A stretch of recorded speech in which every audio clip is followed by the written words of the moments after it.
नमस्कार। आप सुन रहे हैं आशा पूर्णा देवी की लिखी कहानी हथियार। असीमा ने कभी सपने में भी नहीं सोचा था कि रणवीर एक ऐसा प्रस्ताव सामने रखेगा। थोड़ी देर तक चुप रहने के बाद वह बोली, ऐसा भी हो सकता है, एकदम नामुमकिन भी नहीं है।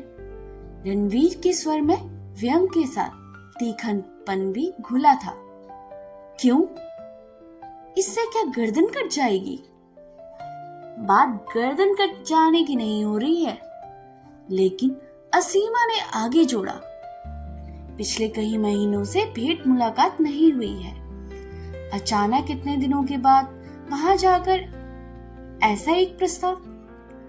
हो।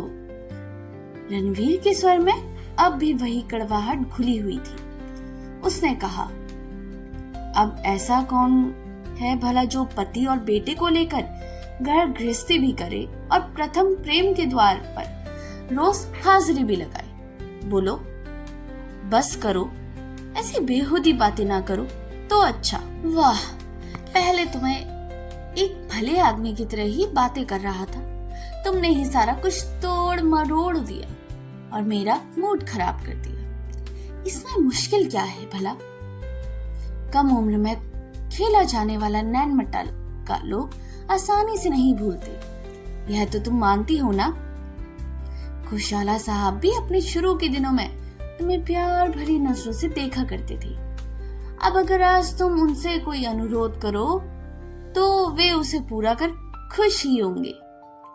असीमा गंभीर हो गई और बोली, आंख मटक्का के बारे में तुम्हारी जानकारी खासी तगड़ी है। खैर, इस बात को जाने दो, और मान लो वो खुश भी हो गए तो मैं भला क्यों कर खुश हो पाऊंगी? तुमने मेरे मान सम्मान के बारे में कभी सोचा भी है? रणवीर को यह सुनकर बड़ी हैरानी हुई। यह उसी तेवर में कहता चला गया, इसमें सोचने समझने की बात क्या है भला? उस आदमी के हाथ में, हाँ, क्या कहते हैं उसे, ईश्वर की कृपा से बड़ी ताकत है। वह चाहे तो मेरे लिए एक अच्छी सी नौकरी का जुगाड़ भी कर सकता है। बस याद दिलाने की भर की बात है। अब इसे कहते हुए भी तुम अपने मान सम्मान का रोना लेकर बैठ गई। यह सब मेरी समझ में नहीं आता। तुम्हें कुछ समझना तो और भी मुश्किल है। कहती हुई असीमा खामखा मेज पर पड़ी हुई चीजों को सहेजने लगी। रणवीर का जबड़ा और भी मिच गया और माथे की त्वारियां चढ़ गई। उसे तीखे स्वर में कहा, जिस मर्द को अपनी बीवी की खुशामद करनी पड़े उस पर लानत है। खुशामद? यह मेरी खुशामद कर रहे हो? कहते कहते असीमा का चेहरा लाल हो उठा। और नहीं तो क्या, रणवीर ने झंझला कर कहा, इतनी देर से जो कर रहा हूं उसे किसी की जुबान में खुशामद ही कहेंगे। तुम तो ऐसे बिदक रही हो जैसे कि मैं किसी के घर में आग लगाने को उकसा रहा हूँ, जबकि बात तो कुछ और भी नहीं है। तुम्हारे साथ घोषाल साहब की पुरानी जान पहचान है, इसे तुम उसके सामने बड़ी आसानी से मेरी बात रख सकती हो, और तभी तो इतनी चचोरी कर रही हो। अच्छा, इतना आसान है? असीमा के होठों पर हल्की सी मुस्कान खिल जाती है। सचमुच मीठी मुस्कान की संतेरे। इतना आसान है क्या सब कुछ? 11 साल तक कोई भेंट मुलाकात न होने के बाद भी देवव्रत के घर जाकर उससे मिले और अपने बेकार पति के लिए कोई नौकरी जुगाड़ कर देने का आग्रह करे, यह सब करना धरना इतना आसान है? रणवीर के साहब से तो बड़ा सहज जान पड़ता है।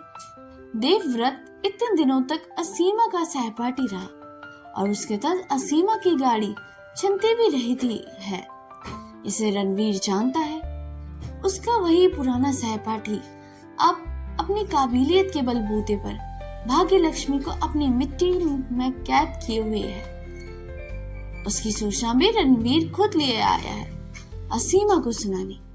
घोषाल एंड कंपनी के लंबे चौड़े व्यापार और तामझाम के बारे में उसे जैसे ही पता चला वह असीमा के पास दौड़ा चला आया।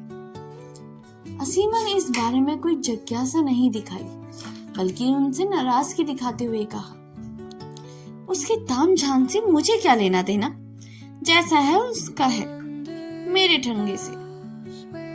रणवीर ने अपना हाथ नचाकर, मुंह बिचाकर और कंधा उचाकर हंसते हंसते बताया, अब चाहे जो भी हो, कभी तो उसके साथ बड़ा मधुर संबंध था, अब वह 7वें आसमान पर है।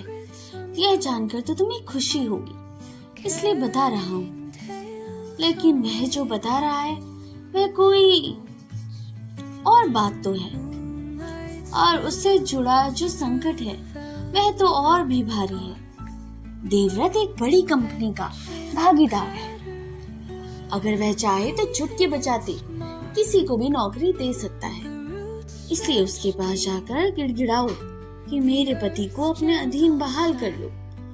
नौकरी न होने के कारण मैं बाल बच्चों के साथ बड़ी मुसीबत में फंस गई हूँ। छी छी छी छी छी। असीमा ने संयत स्वर में कहा, सहज बने रहने और झेलने का मानदा सबसे एक जैसा नहीं होता। वैसे मैं तुमसे ही पूछ रही हूँ, क्या तुम उसके मातहत में काम कर सकोगे? क्यों नहीं भला? इससे पूछने वाली क्या बात है?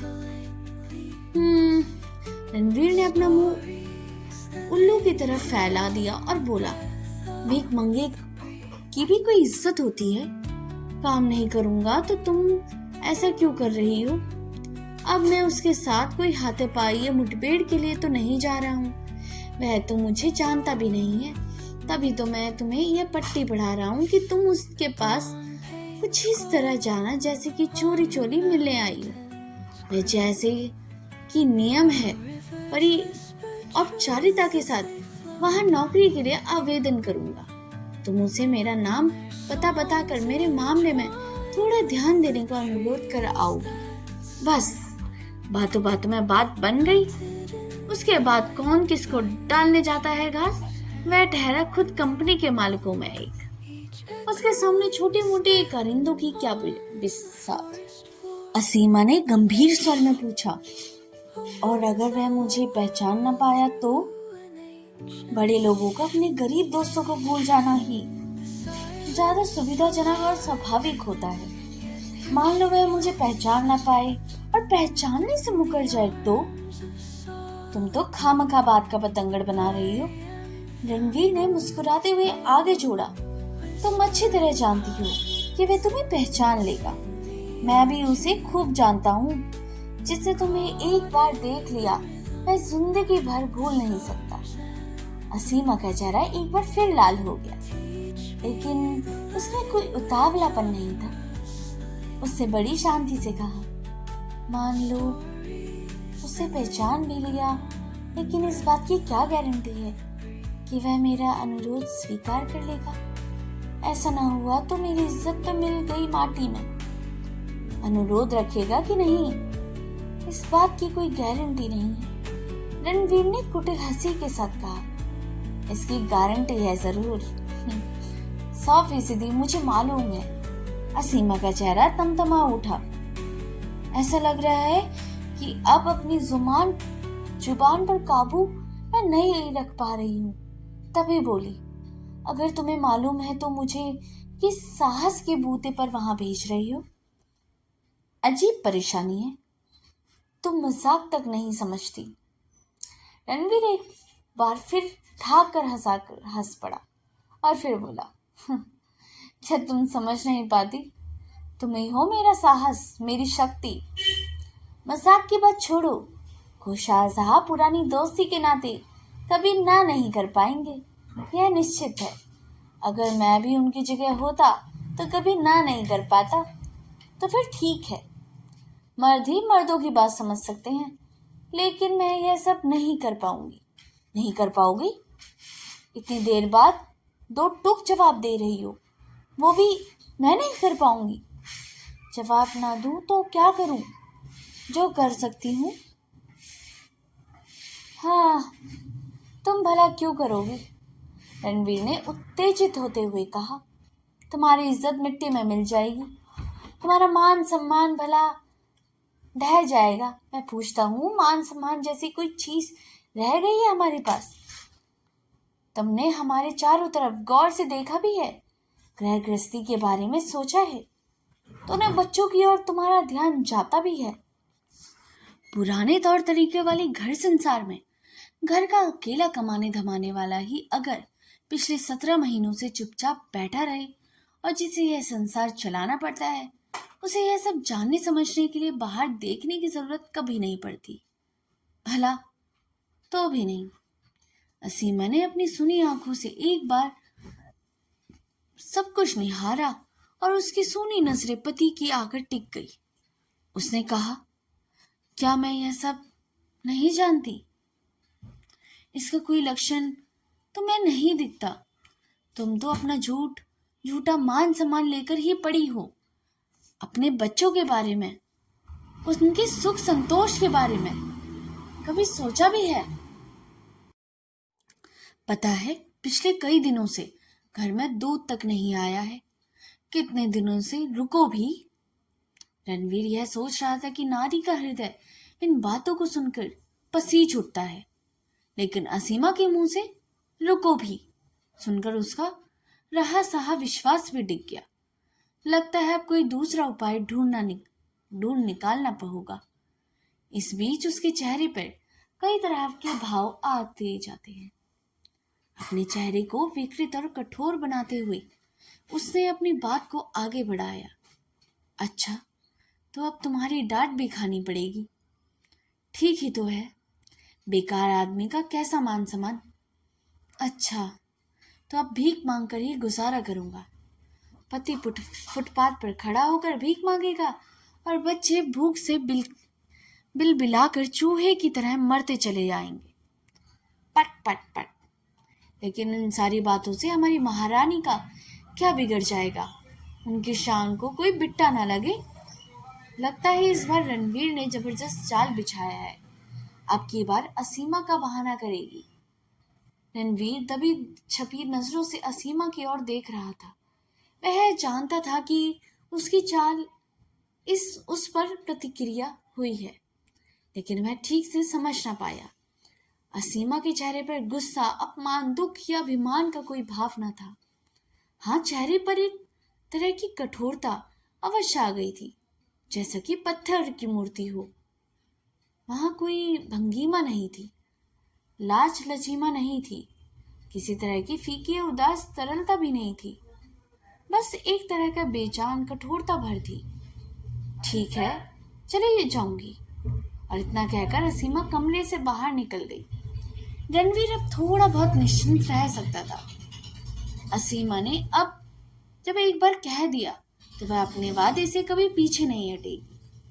अगर वह एक बार वहां चली गई तो सारा काम जरूर हो जाएगा। रणवीर को इस बात पर पक्का भरोसा है। खुशहाल साहब के साथ अब उसकी पुरानी जान पहचान है। इस बात की आड़ में पति की नौकरी के लिए आवेदन करने का प्रस्ताव सुनते ही असीमा की आंखों में जो आग सुलग उठी थी, रणवीर ने उसे और भी ताड़ लिया था। उस आग का रूप और रंग कैसा हो सकता है? उसे पहचानने में रणवीर को कोई गलती नहीं हो सकती थी। वह इतना भी बुद्धू नहीं है। अपनी बदकिस्मती के चलते ही आज रणवीर की यह हालत है, वरना लिखाई पढ़ाई में वह घोषाल से रत्ते भर कम नहीं है। घोषाल भी तो एक ग्रेजुएट ही है। बस अपनी अपनी तकदीर है। पद और पैसे वालों की तरह जलन से देखते रहने और किस्मत को कोसते रहने की सिवा इस काहिलों को कुछ नहीं आता। ना तो यह मेहनत मजूरी करेंगे, ना तो इनमें कोई सोच समझ होती है, और ना ही कोई जोड़ जुगाड़। बस ले देकर किस्मत का रोना रोते रहते हैं। लेकिन जो भी हो, असीमा का समय रहते समझा बुझाकर रास्ते पर लाना होगा। इतने दिनों के बाद असीमा का छोटा सा अनुरोध लेकर खुशहाल साहब के पास जाएगी तो वह अवश्य कृतज्ञ करेंगे। मर्दों का स्वभाव कैसा होता है, कम से कम रणवीर तो इतना जानता ही है। घर गृहस्थी में रोज रोज पैदा होने वाली मुश्किलें, रसोई घर और भंडार में कुंडली मारकर बैठा अभाव जहाँ अटपटा सा कर रहा होता है, वहीं चारों ओर से नहीं है। कुछ नहीं है कि लागत सुनाई देने वाली ढेर सुनाई पड़ती है, लेकिन एक तरफ रख दिए गए बक्से में तड़क भड़क वाले कपड़ों को अब भी पड़े हैं। जेवर वगैरह तो फिर भी और बड़ी आसानी से हाथ से निकल जाते हैं, लेकिन कपड़े लत्ते उनके मुकाबले कहीं ज्यादा दिनों तक साथ देते हैं। तभी कहीं बाहर जाते हुए मर्यादा की अब थोड़ी बहुत रक्षा हो जाती है। इसलिए असीमा सहज सहज कर बाहर निकल गई और जब लौटी तो हाथ का बिनोटी बैग बिछावन के ऊपर फेंककर वहीं पलंग के एक कोने पर बैठ गई। उसे इस बात का ख्याल ना रहा कि पहले अपनी कीमती रेशमी साड़ी को उतारकर ठीक से रख दे। रणवीर खिड़की के पास ही रखी बेंच की कुर्सी पर चुपचाप बैठ गया। असीमा को बाहर भेजने के बाद वह यही बेचैनी, कंठा, शर्म, उतावली और मन में जाने वाले क्या क्या लिए बैठा था। बाहर जाने की तैयारी के समय असीमा ने जिस तरह की कठोर चुप्पी ओढ़ ली थी, उसे रणवीर अपनी तई इतना सा भी साहस नहीं जुटा पाया था कि वह आगे बढ़कर उसका हौसला बनाए रखे। असीमा के चले जाने के बाद वह अपने आप को समझा रहा था कि अपनी सुरक्षा के लिए सारे तर्क जुटा रहा था। रणवीर कभी ऐसा तो ना था। क्या उसे अपना आत्म सम्मान की सुध नहीं थी? लेकिन वह करे भी तो क्या? अभाव के चलते स्वभाव नष्ट हो जाता है। रणवीर 2 मिनट तक खामोश पड़ा रहा, यह जानने के लिए कि असीमा अपनी तरफ से क्या करती है। उफ, एक अजीब सा सन्नाटा था। एक एक मिनट एक घंटा सा जान पड़ रहा था। नहीं, अब नहीं सह जाएगी यह चुप्पी। से 2 मिनट तक इंतजार करते रहने के बाद उसने कुर्सी को छोड़ा, थोड़ा सा घुमाया और फिर झटके के साथ बोल उठा, जैसा कि तुम्हारा डर था, कहीं वही बात तो नहीं हुई? तुम्हारा वह रसोई दोस्त तुम्हें पहचान ही नहीं पाया? असीमा उठ खड़ी हुई, रणवीर के सामने तनकर उसके होठों के कोने पर व्यंग भरी मुस्कान खेल रही थी। भला पहचान कैसे नहीं पाता? जिसने भी मुझे एक बार देख लिया है वह भला कभी भूल सकता है मुझे? रणवीर ने असीमा की तरफ देखा, सिर से पांव तक। असीमा का वह तेवर कोई नई बात नहीं है, बस भूली हुई सी लगती है। महीनों हो गए असीमा का मेकअप से सजा सवरा और निखरा ऐसा खूबसूरत चेहरा देखा नहीं था। और एक खास अदा के साथ रेशम की साड़ी में लिपटी उसकी यह सुडौल काया, कैसे रणवीर को खुशी हुई? अगर ऐसा होता तो उसकी आंखें सुलग नहीं उठती। इस तरह उसने अपना हाथ पिछले 3-4 दिनों से गालों पर उग आई दाढ़ी पर यूं ही फिराया। उसके बाद बड़ी मुश्किल से उगाई हंसी के साथ बोला, मेरे ही हथियार से मेरा कत्ल किए जा रही हो? तुम्हारा वहां जाने का क्या नतीजा निकला आखिर? अपना उतरा चेहरा देख रही हो? तो और क्या करूं? असीमा ने जैसे ही बड़ी एठी के साथ होठों को भींचते हुए कहा, 275 रुपए एक छोटी सी नौकरी मिल गई है तो हमारी खुशी के नाचने लगूं। कोई बात हुई? 275 रुपए की नौकरी? रणवीर को अब उसकी पिछली नौकरी में से भी इतनी रकम नहीं मिलती थी। उसे बड़ी मुश्किल से होठों पर आती हंसी को कुचलते हुए पूछा, बात क्या है? सच कहा तुमने? तुम मजाक तो नहीं कर रही हो? मुझे क्या पड़ी है कि मैं तुमसे मजाक करती रहूं? रणवीर के चेहरे पर एक अलग तरह की निराशा और कातर आंखों में विचलित लालसा सी जाग उठी थी। नौकरी मिल गई, इससे बड़ी खुशी की बात और क्या है भला? वैसे रुपयों का आंकड़ा अवश्य ही उतावली पैदा कर देने वाला था और जैसा बताया गया था ठीक वैसे ही हुआ। सचमुच असीमा कि अब भी कोई ना कोई कीमत तो है। सिर्फ आंखों में ही नहीं, उसके सारे शरीर में एक नामालूम आँच है। रणवीर को जैसे इस बात की उम्मीद हो चली थी, उसका काम नहीं होने वाला, और अगर बात बनी भी होती तो उसे कहीं ज्यादा खुशी होती। ज्यादा से ज्यादा यही होता कि कुछ और महीने तक घर में दूध नहीं आता, बच्चों की देह पर उभर आने वाली उबाड़ खुबाड़ हड्डियां कुछ और नुकीली हो जाती। यही होता ना? हाँ, बहुत कुछ हो जाता। अप्रिय और अनिष्ट कर लेकिन रणवीर अपनी ही आंखों में इतना गिरता तो ना जाता।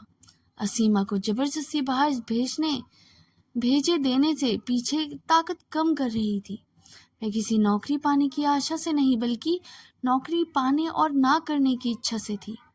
लेकिन बात तो जो भी हो बताना तो चाहिए। घात लगाकर जाना पड़ेगा कि इसके लिए उसे कुछ कुछ क्या करना पड़ेगा, कौन सी जुगत भिड़ानी होगी। इस बीच अपने को तसल्ली देने का कोई बहाना मिल जाएगा। फिर तो जाते ही भेंट हो गई थी उससे।